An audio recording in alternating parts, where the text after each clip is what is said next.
Okay, so today we are going to do some braised beet greens.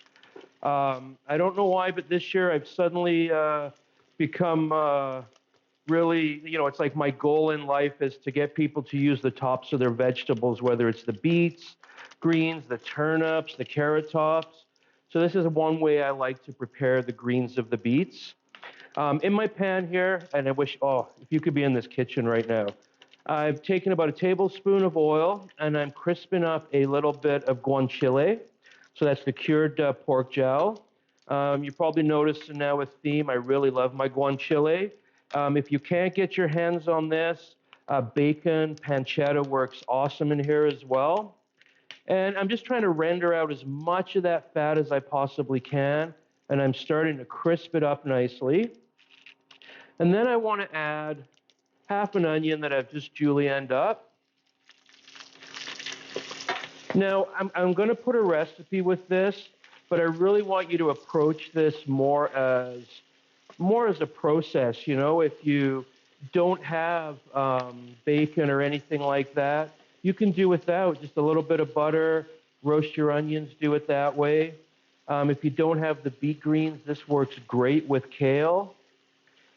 I have 4 cups of beet greens here that I have washed and I have chopped. And I've chopped them so they're about the size that they're going to fit nicely on a spoon or a fork. You don't want to leave them too long where they're going to drape over, and when people are eating, they're kind of falling off and they're messy. So I've got 4 cups here. That's about almost the amount of greens I got from one bunch of small beets. If you have a little bit more, don't worry, just throw them in there. Maybe add a touch more of the other ingredients. If you have a little bit less, don't worry, just kind of adjust here. This is all about using those tops. You know, you're going to pay a premium for good quality local beets with their tops on. You may as well use all of it. I'm going to add about a teaspoon of minced garlic here. And I did do an Ingredients Matter video on the beet greens, just how healthy they are as well. So I'll put this at the bottom of the recipe as well so you can see that. So now my guanciale is nice and crisp. My onions are soft and a little bit of color on them. My garlic, I only want a minute or so in there. I don't want it in too long. Don't want to burn it. I'm going to add my beet greens in. Like I say, these have been washed and drained, but there's still a little bit of moisture on there, and that's okay because we need moisture in this because we are going to braise them. So in they go. And really, right, bacon makes everything taste better. So I'm going to give just a quick salt and pepper at this point. Again, you know, keep in mind when you're seasoning this with your salt and your pepper that if you're using bacon, it's probably going to be a little bit salty. Pancetta, maybe not so much.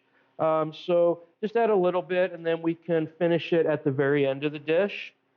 Just going to clean as I go really quickly here. Okay, so beet greens are in there. Now we're going to add the last of the ingredients. Going to add a little bit of brown sugar. There's a real earthiness to the beet greens and a slight bitterness. So we want something sweet in there. I've got brown sugar. I've done this with maple syrup or a little bit of honey or some molasses again. So have a little bit of fun with it, whatever you have around. I've got half a cup of apple cider here. I'm serving this with some pork tenderloin tonight, so I think the apple cider is going to be really good. I've done this with a really nice stout beer as well for, you know, if I'm doing like a bratwurst sausage, goes really well with the stout beer.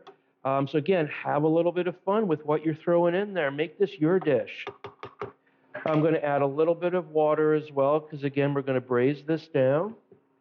Now, we have a lot of richness in here. We have a little bit of sweetness. We got a little bit of funk from the cider and a little bit of sweetness. So I just want to add a little bit of acidity in here just to balance it all out. So I'm just going to add some apple cider vinegar, about 1 to 2 tablespoons, depending on how much of a kick you like with it. And then just going to stir it so it all comes down here. I am going to pop my lid on. And I'm just going to cook this down till the beet greens are nice and tender, probably about 10, 12 minutes. We'll come back and check them and see where we're at. Okay, so it's been pretty close to 10 minutes now that we've had the kale cooking away.